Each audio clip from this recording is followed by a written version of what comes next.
there needs to be a little beacon of light of pushing actual personal responsibility with health and fitness. In phys ed, they're not teaching you the priority of strength training. The basic nutrition that they teach at freshman level in our school is very basic. It's not practical. It's not how to deal with all the stuff that's going on, the emotional aspect of eating. Welcome to the show where we help you make smart nutrition simple. If you want proven nutrition strategies to help you build a better body and create the energy to show up for your family without overly restrictive and unrealistic dieting, then you're in the right place. Make sure to subscribe and enjoy this episode. Welcome back to the Smart Nutrition Made Simple show. I am your host, as always, Ben Brown, owner of Body Systems, where we help you make smart nutrition simple. In today's episode of the show, I chop it up with Jim Hallinan. Jim is a high school phys ed teacher turned nutrition coach who helps high-performing individuals find the energy they've been looking for through smart food choices, lifestyle tweaks, and mindset shifts. Sounds familiar? In this conversation, we tackle some of the most pressing issues facing our youth today, from the glaring gaps in high school nutrition and fitness education to everyday challenges that kids face with their eating behaviors. We talk about how the conveniences of food delivery and general resistance to making homemade meals is steering kids away from making healthy food choices, how parents can set their kids up for success, the impact of diet on the immune system, and we debunk some of the biggest nutritional misconceptions that cloud our judgment. And we also talk about the benefits of calorie tracking, the need to set realistic expectations, why dining out may actually be sabotaging your weight loss efforts, and we call out the BS on social media, challenging the myths of quick fixes and just the illusion that likes and followers equate to legitimate expertise and business acumen. And so without further ado, here's my conversation with Jim Hallinan. Jim Hallinan, welcome to the Smart Nutrition Made Simple show. How you doing, brother? I'm good, man. Thanks for having me on. It's great to have you here. We ran into each other. I don't know. I know we've met, we met years back, I think at a seminar or something, nutrition seminar certification or something. And then I ran into you recently at a conference, and I love what you guys, what you're up to, love your social media. I know we speak the same language. And so I thought it only made sense to come on the show. We can talk shop. You've got an interesting background. You're obviously a nutrition coach, but you've got a couple other irons in the fire. Why don't you tell our listeners a little bit about kind of what you got going on? Yeah. So I'm a full-time high school teacher. That's my main career. I'm wrapping up, in 6 months, I guess, wrapping up my 23rd year in public education. Phys ed? Yeah, health phys ed. I start my first 7 years. I actually just taught driver's ed. Our school, we just had a driver's ed teacher. So every marking period, I had a new group of kids. It was cool because I got to know everybody in the school. And so I taught 10th grade. And then when I started doing health phys ed and driver's ed in the health classroom, I would talk a decent amount about nutrition. And I was just into it. I was a personal trainer when I was in college and ran the training department at LA Fitness in South Jersey, my senior year of college. And so I was always into it, and kids talked about it. And then I'm looking at our curriculum in the school, and it's a large school. We have offerings in everything. I think at that point we even had an AP pottery class, which is wild to me. And we have nothing in health and fitness outside of phys ed. And I'm sure most schools might have different experiences, but I think most phys ed curriculums in high school, you're playing games. You're, shooting hoops. There's a lot of schools I know they're just rolling the ball out. We do a little bit more than that at our school, but I felt like we should have something in that area for people who want to learn about it.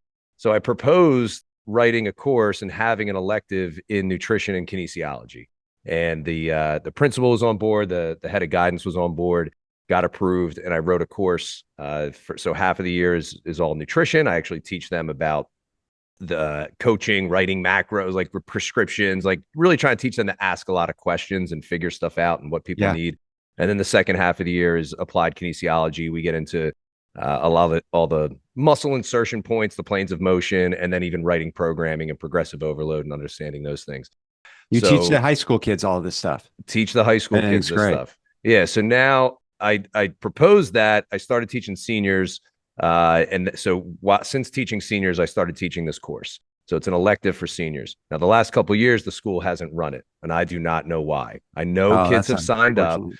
Yeah, and I know enough kids have signed up for it to be a class. I don't know if it's just a matter of not wanting to pay an extra stipend for me to teach an extra class because they need me in there for five, Well, it's hard to apparently. compete with AP pottery, AP pottery, man, that's where it's at. You So, know, well, first off, and I'll let you continue, but yeah.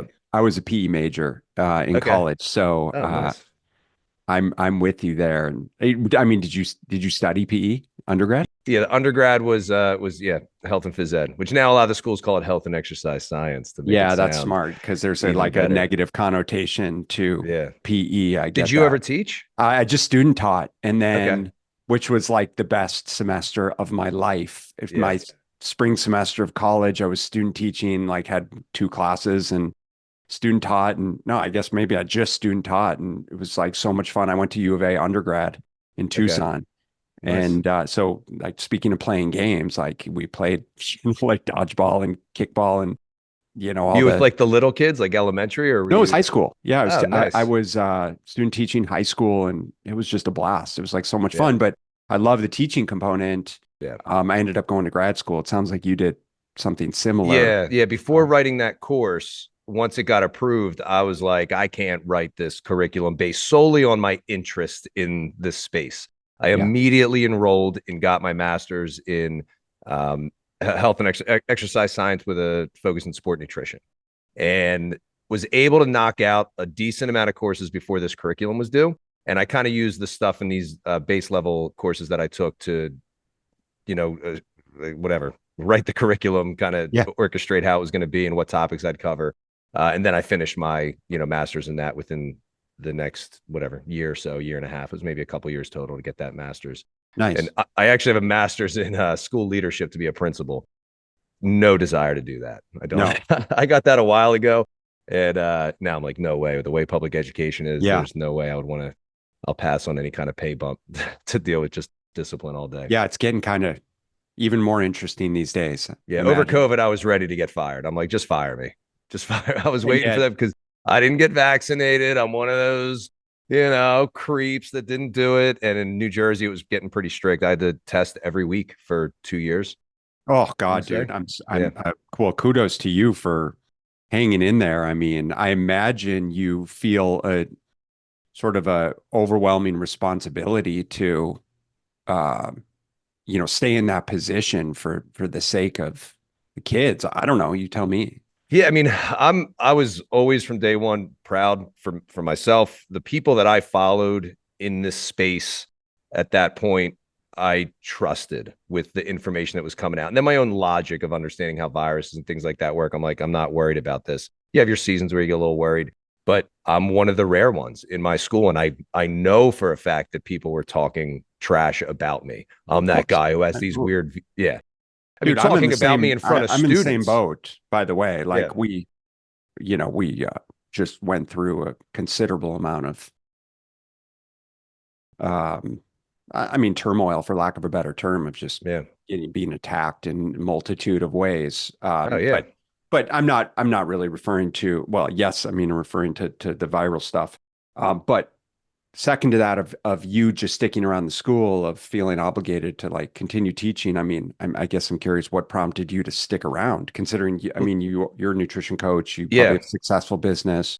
Yeah. So I do the coaching, which actually got launched that first year of teaching that course. I'm trying to show these kids you can make a business out of this. Yeah. And I ended up starting my own nutrition coaching business during the first year of teaching that course. So I've been doing that for 7 years or so.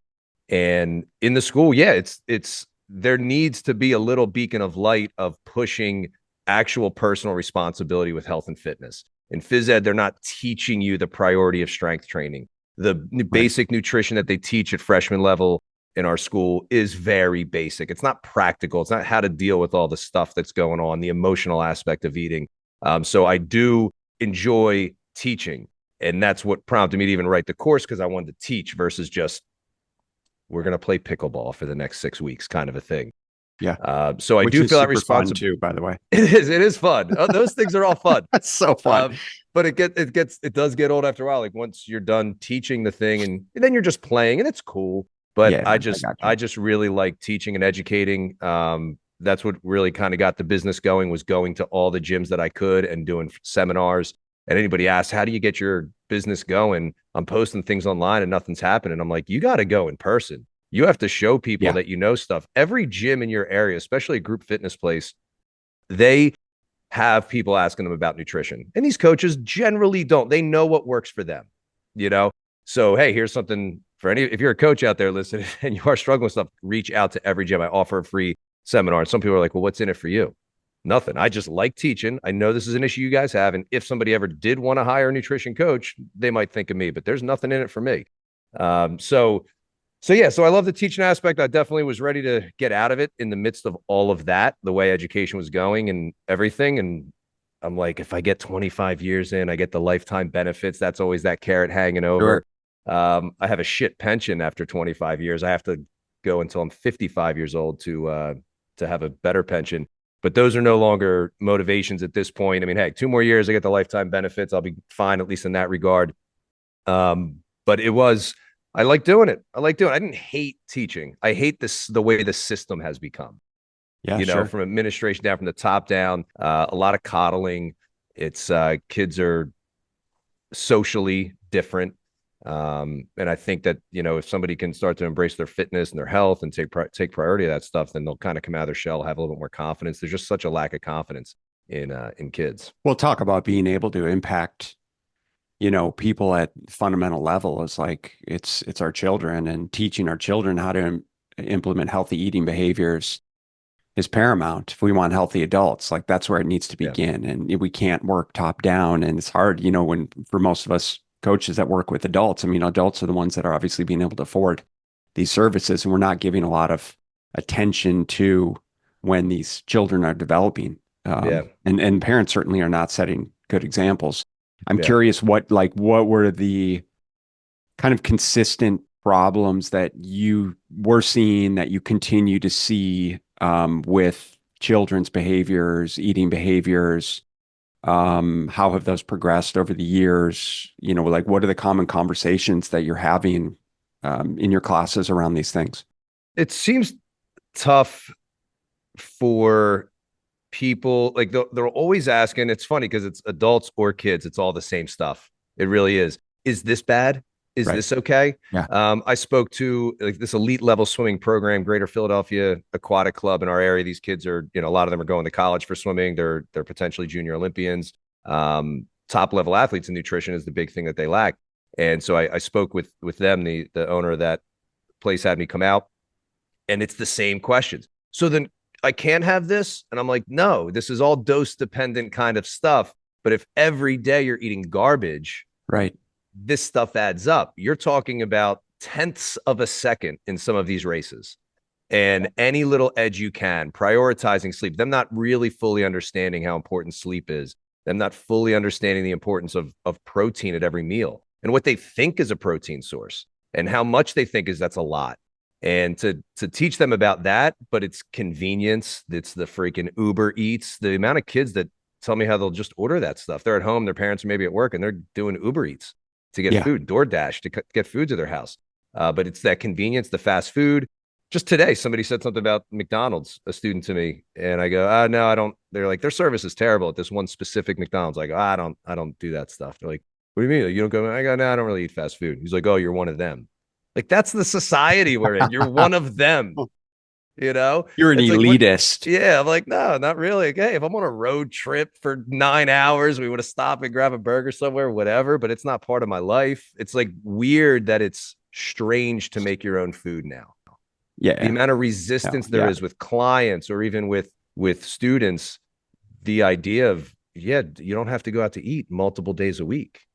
Yeah. They I don't mean, realize the calorie effect of these things. convenience factor is Yeah. just so much significantly higher than when we were, young, and we just didn't have those options available. So it's like rummaging through the cabinet. It's like, I see a box of pasta, and so we'll just throw some butter on top or something, or like can of tuna fish. I mean, I think Yeah. we've gotten here some ramen noodles. Yeah.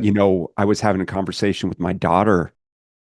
So my daughter just turned 14. Well, my Okay. daughters are 14, 12, and then I have an 8-year-old son. But one of the things I've observed over the last couple of years is the kids, so she's a teenager technically, and they're starting to want more freedom. And so when her friends come over, what they'll do is they'll walk to like Starbucks or to there's a coffee shop called Black Rock, and just like a Starbucks for all intents and Yeah. purposes. But they go to these, coffee shops, but they order like these Frappuccino style Yeah. drinks. So like it's 10 a.m. They're like, can we go walk, somewhere? Yeah, cool.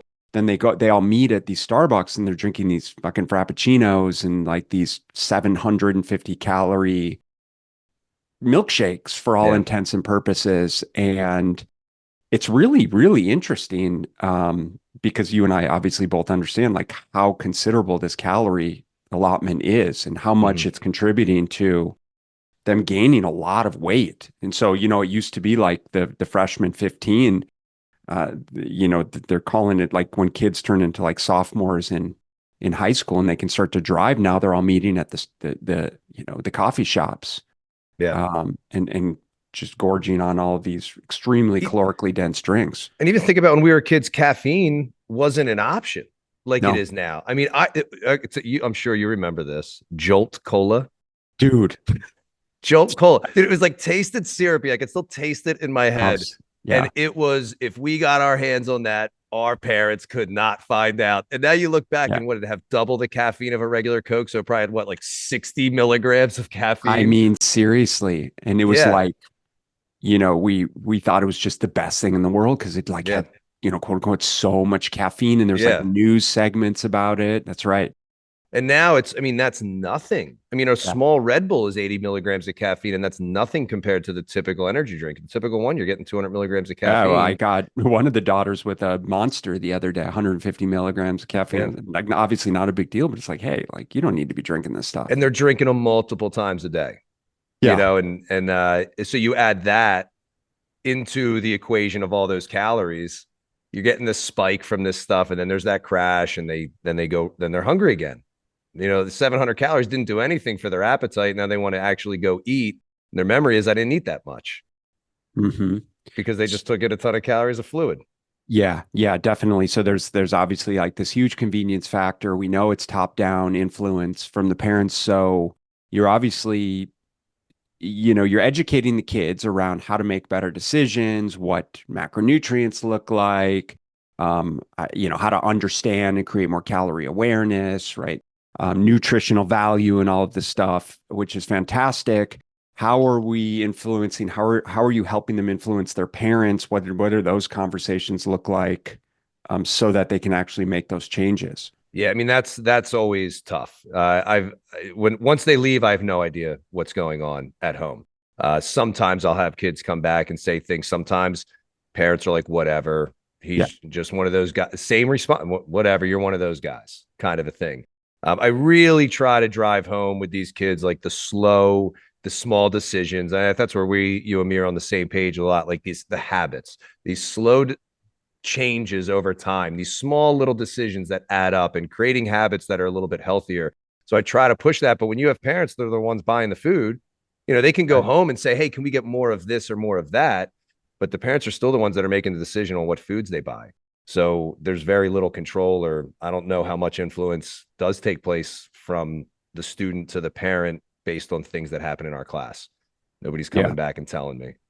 What's the conversation with parents, because you obviously have a nutrition coaching business, so I'm assuming you work with parents. Yeah. um for those parents that are listening that want their kids to make better nutrition choices, want to set them up for success, right, over the long term. What do you think they need to understand? A lot of the issues that adults have root back to their childhood. And it could be either their parents showed them love by giving them more and more food. This is a way to show love. We go out to this place, I get you this, but what all the different things. Or It could be that as a young person who maybe struggled with their weight a little bit, not even bad, and the parents are saying things like, I think you've had enough. So they're putting this stuff, their parent was putting this food in front of them and then telling them they've had enough. So now there's body image issues. What's wrong with me? It's I'm the problem.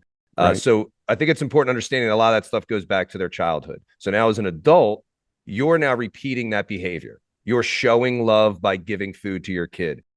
Sometimes it's just a matter of not wanting to deal with the resistance of the kid complaining about eating better. So it's like, fine, here's the chicken nuggets.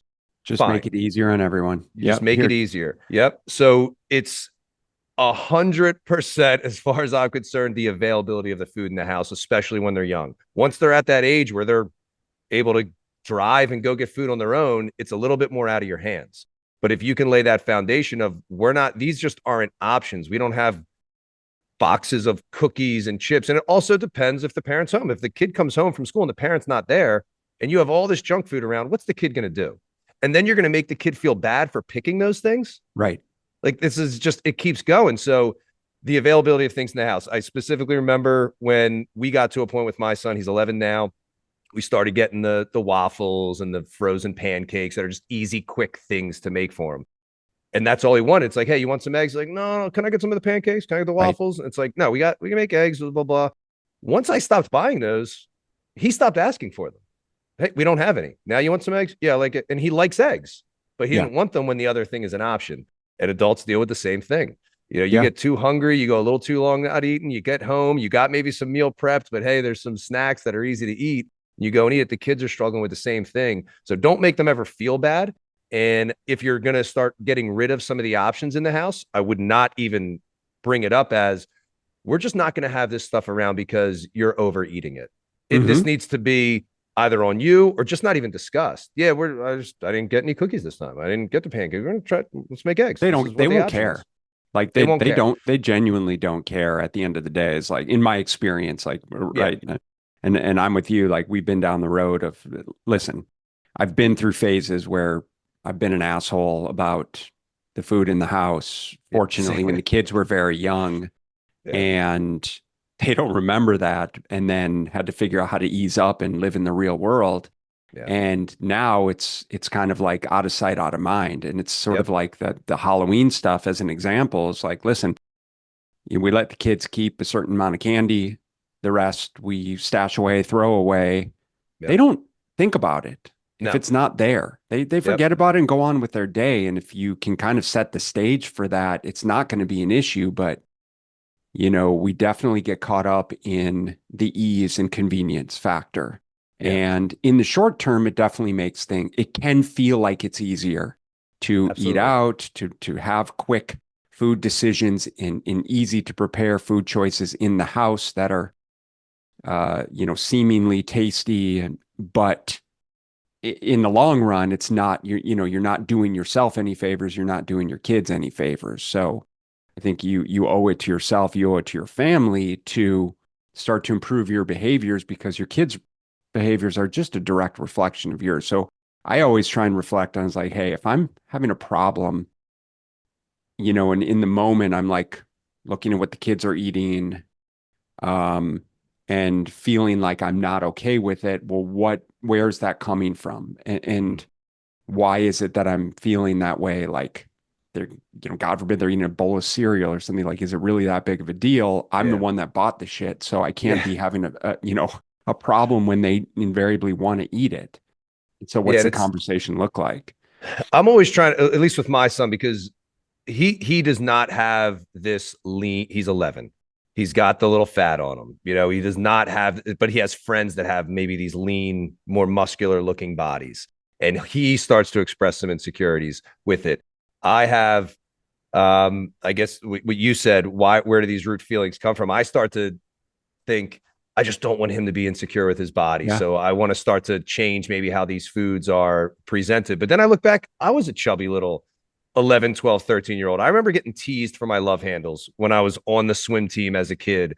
And those memories are with me forever. That's where I store fat. I have to get really lean to not have love handles. Yeah. So I don't want him to think those things. So whenever we're finding that balance between the junk food and the not junk food. I am just always going back. And when I'm saying we're pushing better quality food, it's, hey, we want to be feeding ourselves the stuff that's going to make us feel good, that's going to Yeah. make us feel healthy, that's going to help us not get sick, and that's going to help us get strong.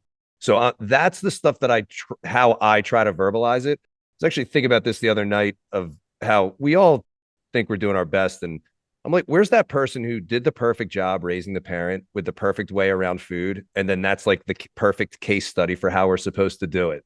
We don't know what the hell we're doing. No. We're just guessing. We can pinpoint some things that maybe we shouldn't be doing.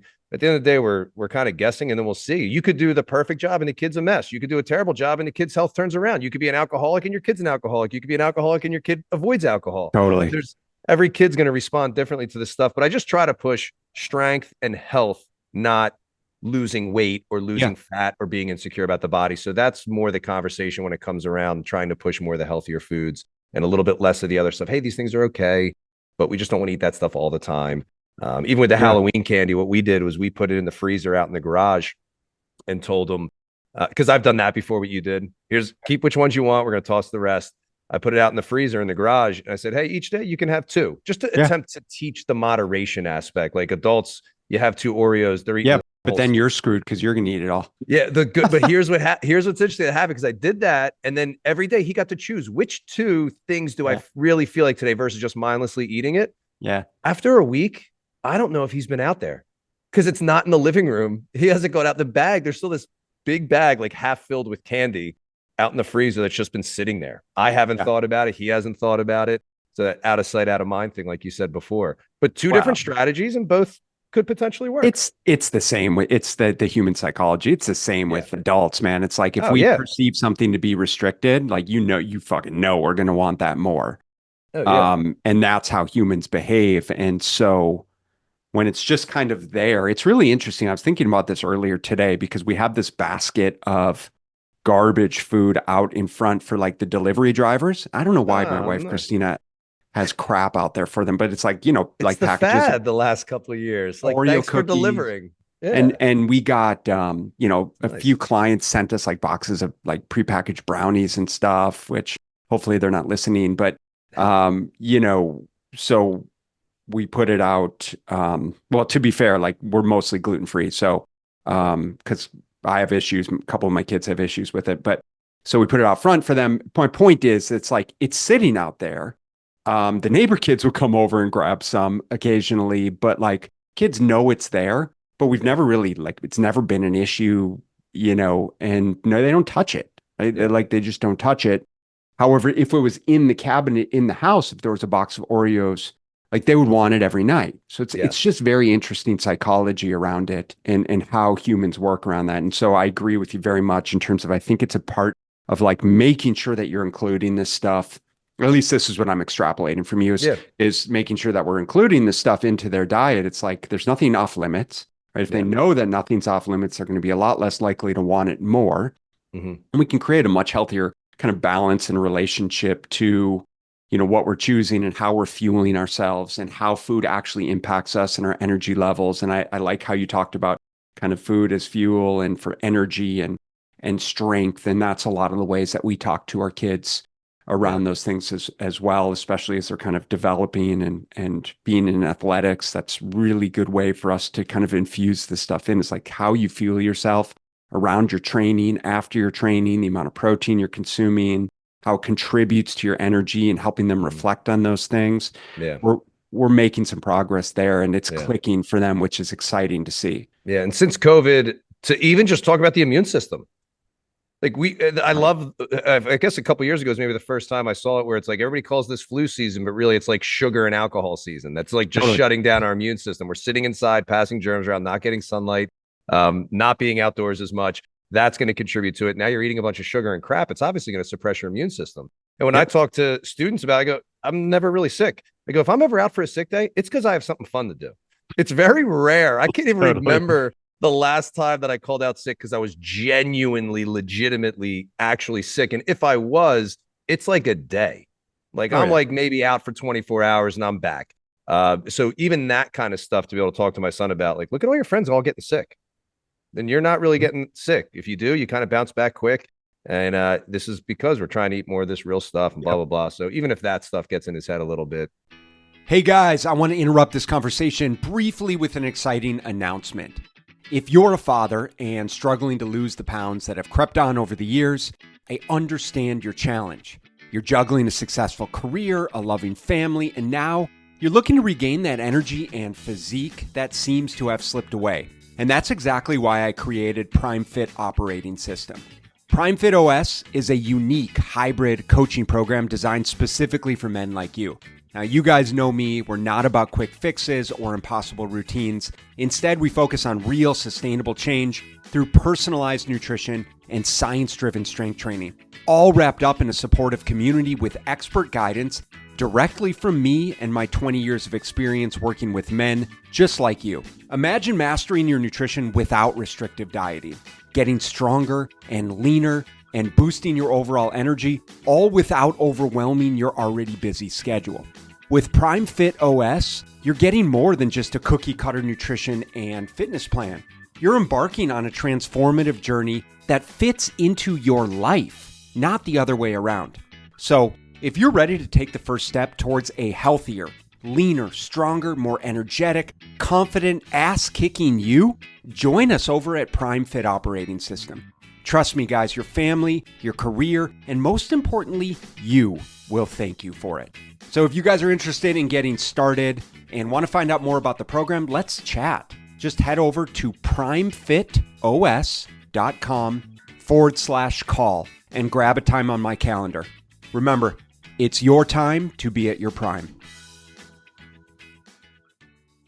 So you've obviously been teaching for a long time. I love what you're doing with the kids. And so you're also running a nutrition coaching business. So what kind of clients do you work with?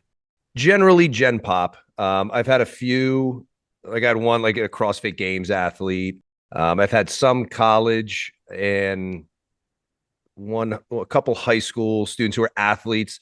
Most of them were, I think all of them really were girls who just don't eat enough. Like they're afraid of food and it's affecting like their cross country performance or things like that. But for the most part, it's adults, general population, people trying to lose weight. Right now I got this guy that I just love reading his notes in Chronometer.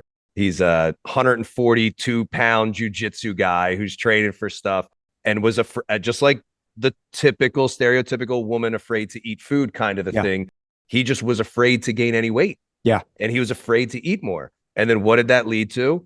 Weekend comes around, kind of overdoing it. And then he would restrict during the week, leads to the overdoing it on the weekend and maintaining this low body weight for jujitsu. But now I got this guy eating 3,000 calories a day. He's like, I cannot believe I used to live the way that I live. Yeah. His energy's through the roof, stamina. He's like, I'm getting PRs every week in my weight training, where before he was just stuck at low weight. So for people to understand how much these calories fuel people, it's like what Optavia, whatever people pronounce it. They're not allowed to exercise on 1,000 calories. It's like 500 calories. And by the way, don't move your body. Don't definitely exercise. Don't. Yeah, it's like they recognize calories are needed for exercise. So don't do that. Unbelievable. But yeah, in general, people trying to lose weight and need the accountability of it and obviously education around some of the things.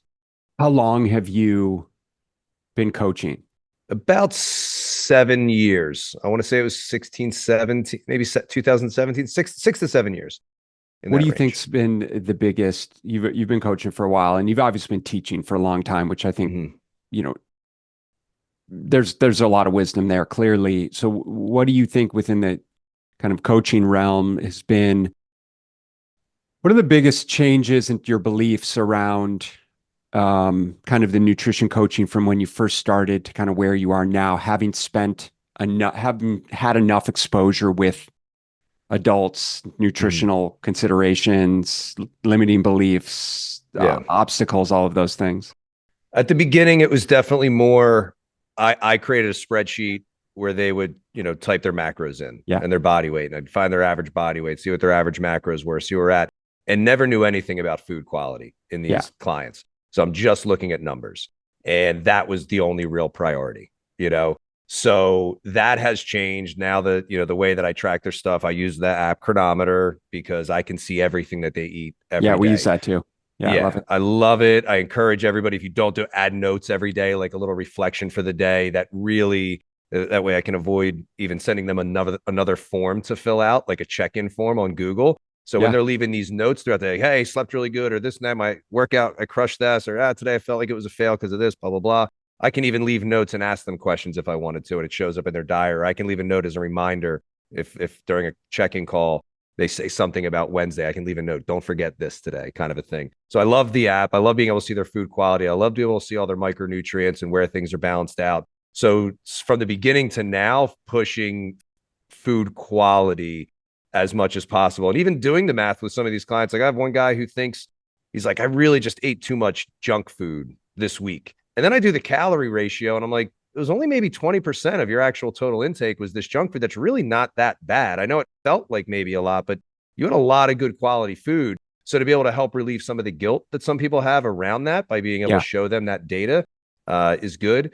But that's the biggest thing that comes to my mind right now in the way I've approached things and how I've changed going from just looking at macros to looking at food quality, paying attention to lifestyle, stress, sleep, how big of factors they are, especially the people in our age group, these like, mid upper Yeah, 40 people who those things play a role. And that huge role. reminder, yeah, that reminder of like, yeah, you keep thinking about how you were 20 years ago, but it's not 20 years ago.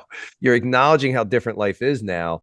So let's just be realistic. Let's try to find the wins. Like, hey, you're working out on a regular basis. You're strong. You're this, you're that. And all you're getting upset about is the jeans are tight. To have those kind of conversations, most of the conversations are almost, I don't want to use the word therapy, but just like conversations about that, not even about food. It's about their Right. mindset and perspective on things.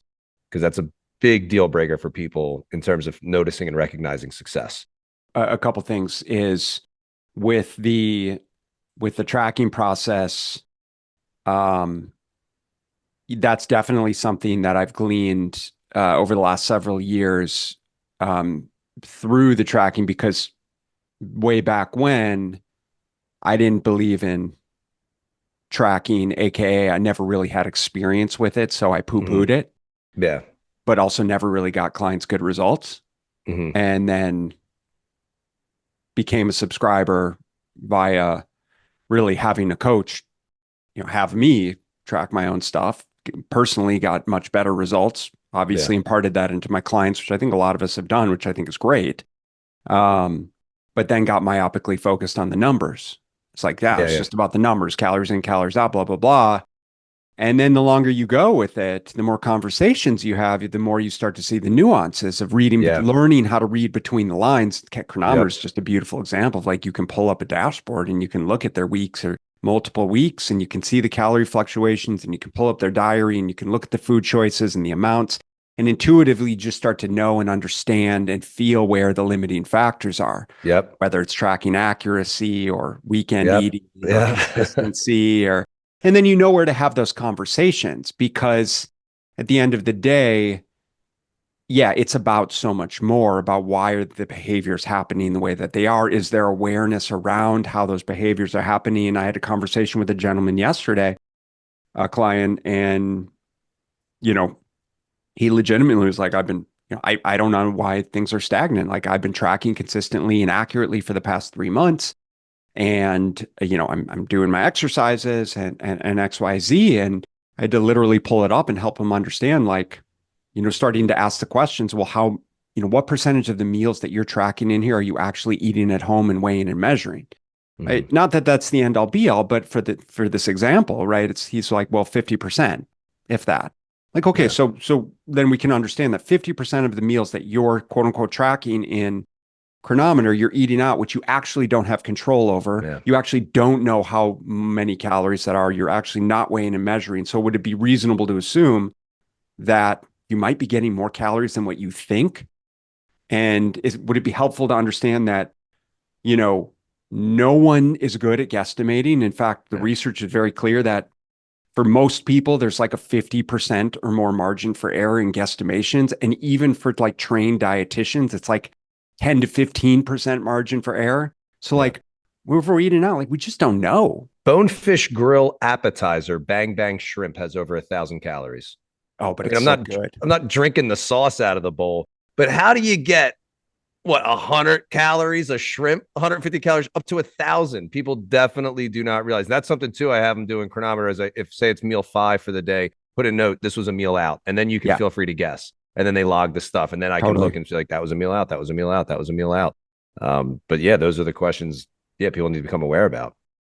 What do you It's think wild. are kind of the expectations for people that you consistently have to um, shift their beliefs around with the majority of the clients that perhaps come in? And I Yeah, guess I'll preface by saying sort of like the unrealistic expectations. I that's don't what. know. Yeah, I was just gonna say, like, it's more probably the expectations, um, with how quick they're expecting something. I mean, I had one client where one weekend she didn't drink, and it was, well, I didn't lose any Right, weight, so therefore it's not the alcohol that's the problem. I'm like, it was one weekend, right, and you still ate out multiple times, and you're guessing, and I know that you're making good choices and all that, but if you're going to be so hard up on the scale but then be so free with your food, even if you're making better choices, you're torturing yourself. yeah, You're unwilling to make all your meals at home and really know the numbers, but then you're going to be so hung up on the scale. You have to pick one or the other. What do you really want? This is, I feel like I go back to this so much. What do you really want? Because people say they want this certain body, they want to lose this weight, but what do they really want? To be social and be out with friends and do all that kind of right. stuff. So let's accept that the body that we don't have is from the fun that we are having. You know, Yep. you're going out and doing that stuff. Great. Learn to love it. I had one client ever who was awesome. We didn't make any progress, quote unquote, but she gets to this point after a handful of months. She goes, you know what? I realize I love where I'm at. Yeah. I don't want to give up these 2 or 3 nights a week that I have share some wine with my dad on this night. I do like this girl's night this other night. And if it means that I have a little extra pouch around my belly, so be it. And she just kind of learned to love herself and recognize that the body is a culmination of everything that she's doing. She eats healthy, she has good energy, she works out, but she likes going out 3 times a week to do that stuff. And it was like awesome. That was like such a That's success. that's what Even we though, want.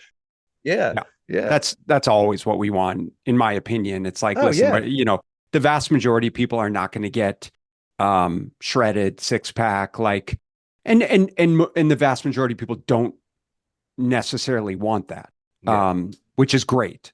mm-hmm. The vast majority of people underline want to be comfortable in their skin. They want to be confident.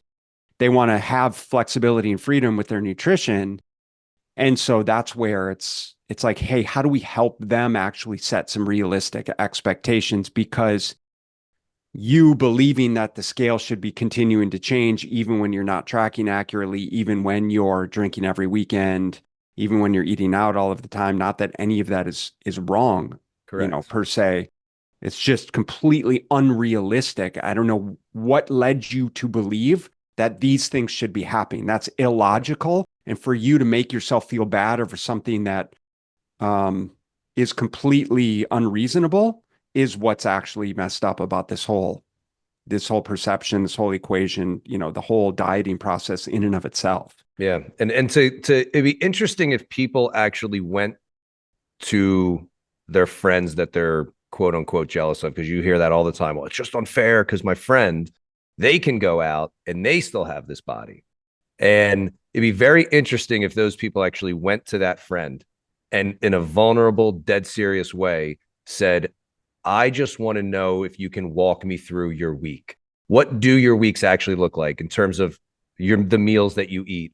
What your energy's like? What kind of workouts do you do?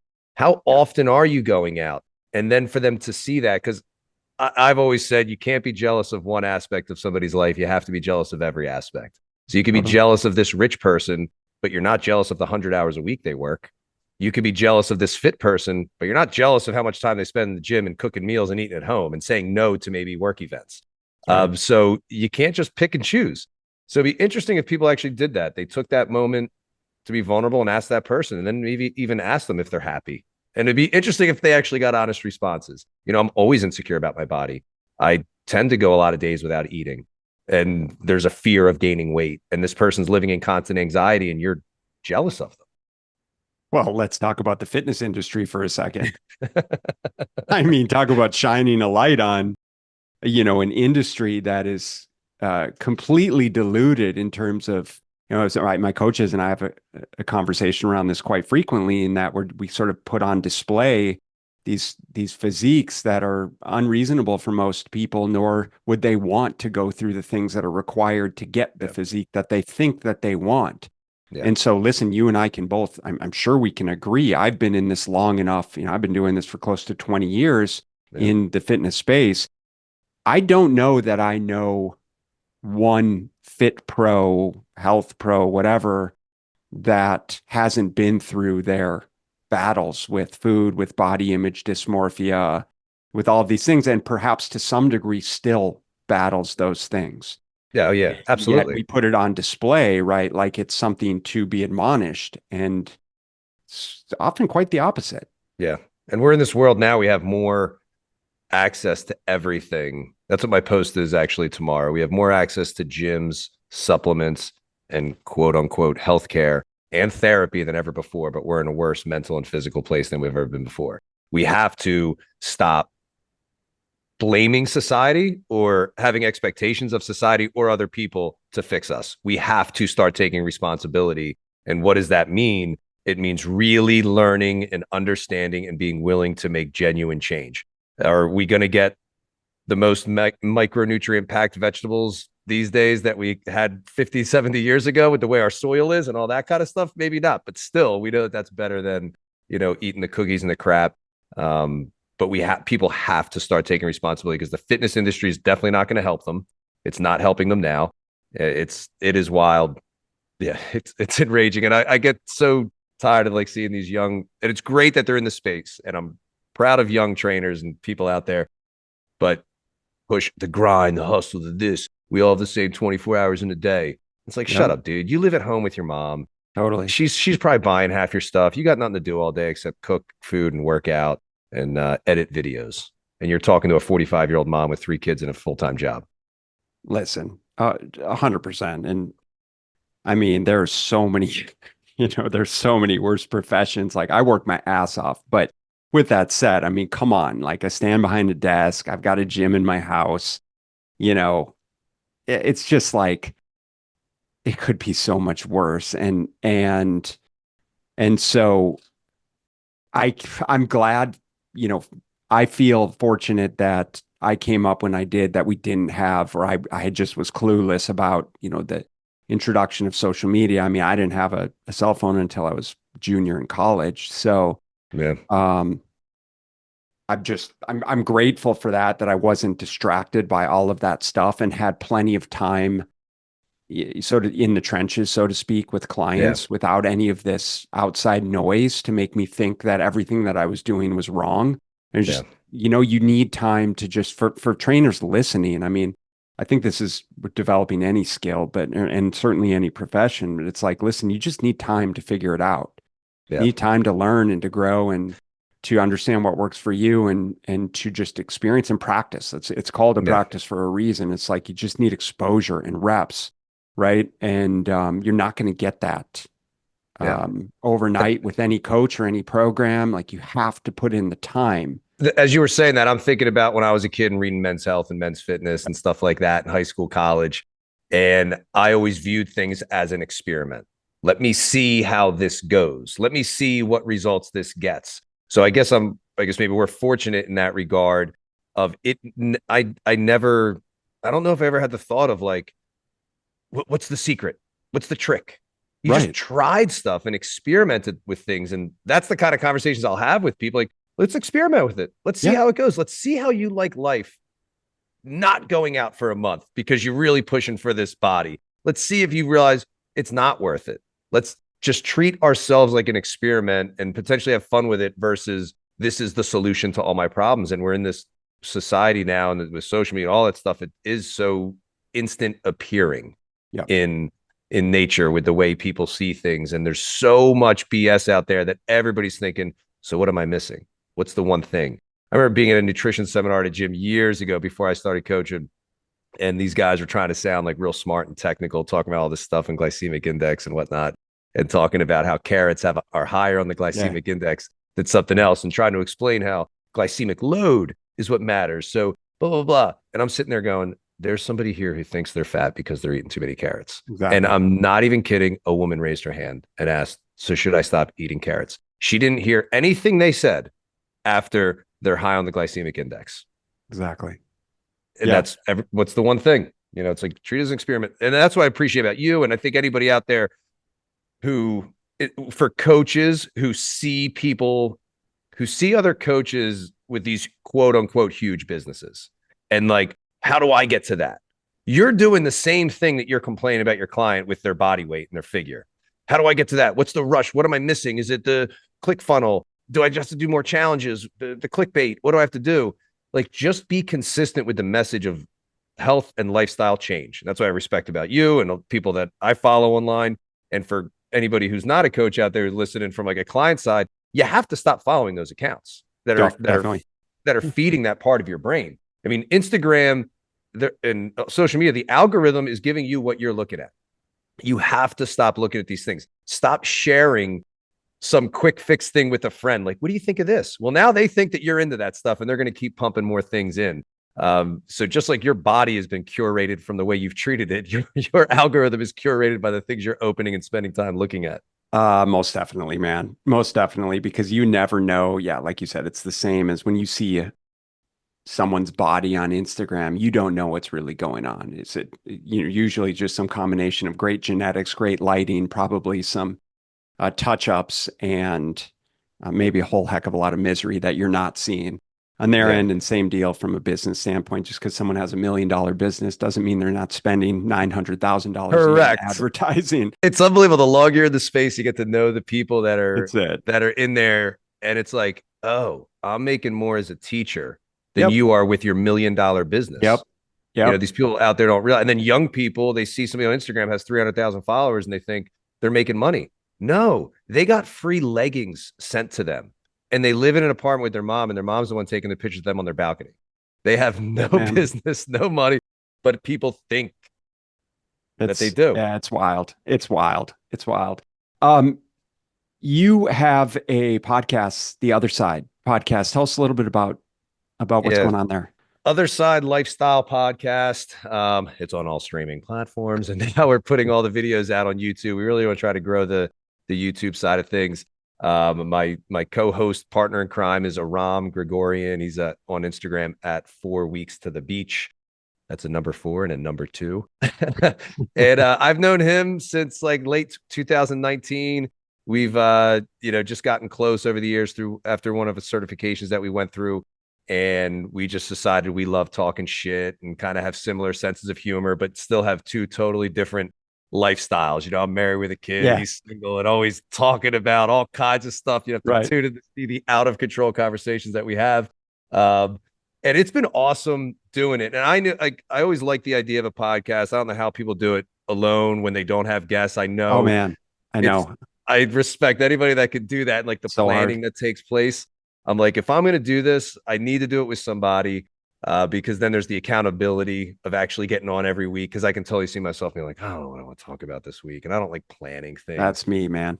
Yeah, yeah. So we just started a handful of episodes, us chatting, and then he's developed a big following over the last few years, and we've gotten some really cool guests on, which has been neat. Probably a lot of the same people you have, and we just have fun with it. We try to keep it all goes back to the same basic principles of things, and we keep it fun and light, and so it's a good time. I don't see us stopping anytime soon with doing it just because we have fun doing it. Yeah, no, I love it. I love the messaging. I love just keeping it real, like everything that we're talking about. I mean, that's one of the things I value. Honestly, this industry's tough. It Yeah, can be tough. Like we can make it a lot harder on ourselves than it needs to be. At the end of the day, it's like, okay, who are we helping? Like I love what I have the privilege to do every single day. yeah, Who we help, the opportunities, the difference that we're making. And I love the opportunity to connect with like-minded people in the yeah. industry that are just speaking the same language, have the same values and morals and everything. And it's like, same mission. And so it was great, catching up with you guys recently. I'm confident that we'll be catching up at future events. Absolutely. I'll be going to the one in Aram's event in March. Vegas. Yeah, go to realcoachessummit2023.com. I don't know why he got that website. He should have just got realcoachessummit.com. Yeah, But you think. realcoachessummit2023.com and you can get tickets. I think he only has a few left at the 750 price point, but Well, I at think this it's a point, great. by the time this comes out, those will be gone. But this will It's definitely. going to be worth it. Even at $1,000, Yeah, it's so worth it. Real Just Coaches getting all Summit the 2023, yeah, I'll be there. Jim will be yes, there. yeah, We got a bunch of other buddies. It's great lineup of speakers, like legit coaches that are yes, walking the talk. I think it's the biggest thing because you just never know. There's just a lot of bullshit in the yep, industry, and I'd like to believe that everyone has the best intentions, but like I said, you got to have a certain number of reps under your belt to really know what you're doing. And I think it's a surefire sign of someone that knows what they're doing when they have very nuanced answers and there's no kind of one size fits all. And it usually starts with it depends. And it's just kind of yep, like, yeah, I don't know. You got to figure out what works best for you under the circumstances. And you guys hear me talk about it all of the time. yeah. So that's going to be a blast. What else? Let's see. Where else can people find you? Just on Instagram at Jimmy Nutrition. And then our Instagram podcast page is at Other Side Lifestyle Podcast. We'll, put clips up, let you know what's coming up that weekend for episodes. But that's the main spot. I mean, my Cool. website's pretty bland. I don't put anything really on there. It's yeah, hit me up on Instagram. You can always send me a message. I'll always respond to legitimate ones, not the ones from some guy who doesn't follow you and says, "Hey, have any Are you openings about are you still one-on-one? taking Are clients? you still taking clients? Follow me, bro." And then there's a Totally. chance I'll Have you checked? respond. Have you seen I messaged you. Have you seen the Yeah. message I sent? Oh God. Yeah, yeah, yeah. Brutal. It's unbelievable. It's unbelievable. But yeah, I mean, like what you were saying with it's tough space. I'm grateful to be in it as an older person, getting into with social media that I didn't grow up with it, like you said. And I think it makes it a little bit easier to just get that mindset, like, fuck it, And if we can get clients, just be like, fuck what other people think. Like, do what you want to do to pursue what you want to pursue. Stop trying to impress your friends that don't even like you that much. That they're just you're just the party person for them. Yeah. They're using you without you even realizing it. If they're not supporting you with a lifestyle change, they're not your friends anyway. And if you get around the right people, you're going to find new friends, and you have to have no fear with that. And the same thing with the coaches: do the right thing, keep putting the right messaging out there. You'll find your people, and yeah, yeah, fuck them all. in, in a positive way. In a positive way. Love it. Love it. Well, I'll leave it at that, dude. Um, great, great having you on. Appreciate you. Looking forward to connecting further. Yeah, And absolutely. for those of you listening, hopefully you guys found a lot of value out of this conversation. I love these talks with fellow coaches. And Jim, glad you're doing what you're doing and making a positive impact. So thanks for that, and we'll catch up soon. Absolutely, man. I appreciate you. Thanks again. Thank you so much for listening. And if you found this content valuable, here are 4 ways I can help you in your nutrition journey for free. 1. Grab a free copy of my Fat Loss Fix Guide at fatlossfixguide.com. 2. Join my free group at smartnutritionmadesimple.com. 3. Subscribe to my YouTube channel at smartnutritionmadesimpletv.com.